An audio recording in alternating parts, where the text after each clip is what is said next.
Nous allons poursuivre avec les autres outils de la commande élévation d'entité et nous commencerons également par la dernière partie, en laissant les plus performantes pour la fin. Grâce à inclinaison ou pente, nous pouvons définir l'élévation d'une polyligne en désignant une cote initiale et une valeur de pente, par exemple moins 2%. Elle est alors immédiatement élevée.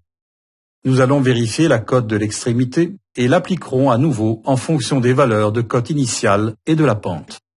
Nous élevons à nouveau la cote 0 et lui changeons de couleur et terminons en masquant ces objets parce que nous allons travailler à présent avec les courbes de niveau. Nous pouvons élever les différentes courbes de niveau avec la commande cote constante, mais ce travail sera très long et fastidieux. Pour ce faire, nous disposons de la commande élévation d'entités multiples, dans laquelle nous définissons une séparation des courbes de niveau, ascendante ou descendante, par exemple moins 2 mètres, laquelle est l'équidistance des courbes de niveau pour cette cartographie.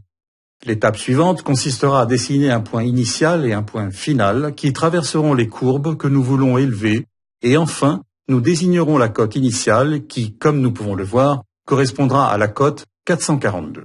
Nous acceptons. Elles sont à présent élevées. Nous vérifions cette courbe. Elle est effectivement de 400 mètres. Nous répéterons le processus pour la forme ascendante. Nous allons fixer 2 mètres plus 2 pour la séparation des courbes. Point initial ici et jusqu'ici. Et la cote initiale sera 488. Nous vérifions à nouveau sur une entité de courbe de niveau et avons effectivement la cote 444. Concernant cette commande, nous devons surtout faire attention aux lignes qui seront jointes. Il est conseillé par conséquent de changer les couleurs après l'élévation afin d'avoir un contrôle sur ce que nous faisons. Nous allons répéter l'exemple.